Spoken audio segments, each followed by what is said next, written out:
For more on this developing story, we're joined by Kit Darby, a veteran pilot and aviation consultant. He joins us now from Atlanta, Georgia, via Skype. What will investigators be looking for as they comb through this wreckage?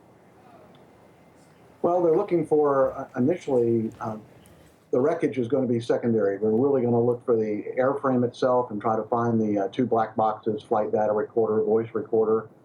In the debris itself, we're going to look for signs of what happened. You know, is there evidence of flame, burning, electrical problem, a bomb? We don't know. So we're going to look to see if any of the paraphernalia we find can support the possible theories, because right now we're working on very little.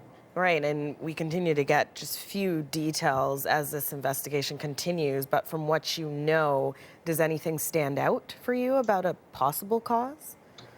Well, I mean, we have to, with the locations involved, you know, Paris to Egypt, we have to certainly think about terrorism. If it was a bomb, and typically a bomb would be large and catastrophic, the problem would be over very quickly.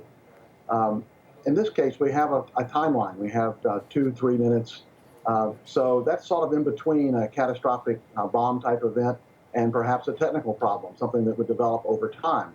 Although a technical problem would take even longer. So we're somewhere in the middle. You know, we're thinking a small bomb that might have eventually brought it down, or a technical problem that developed very quickly. We know no distress signal was sent out from the pilot. What do you think happened there, if you could estimate or guesstimate, really? Well, from the pilot's point of view, I mean, a fire or smoke in flight is one of the greatest fears of any pilot. It can develop very quickly. In this case, it's involved in and around the cockpit, so it involves him personally. He's going to be totally focused on trying to fly the plane and fight the fire. He is not going to be concerned about where he's going or who he's talking to. It's his #1 priority. So it doesn't surprise me that we don't hear much in the beginning phases of any of these types of incidents. In this case, it developed so quickly it was over before we ever heard from anybody.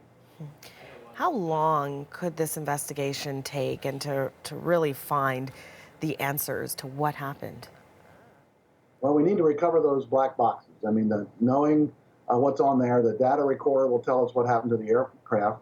The voice recorder will tell us what the pilots were thinking and what they were dealing with in the cockpit. And those are essential.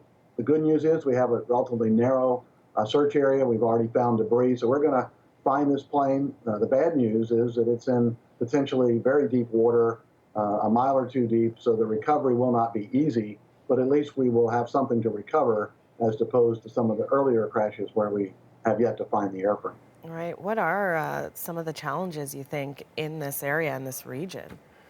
Well, I'm not an expert on the ocean floor there, but reports are that it can be extremely deep, 6,000 feet.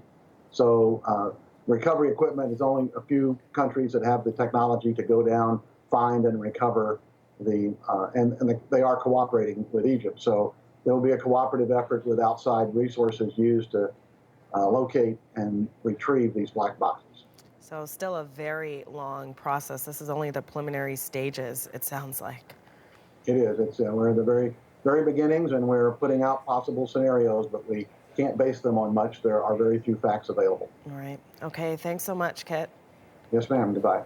Kit Darby is a veteran pilot and aviation consultant. He spoke to us from Atlanta.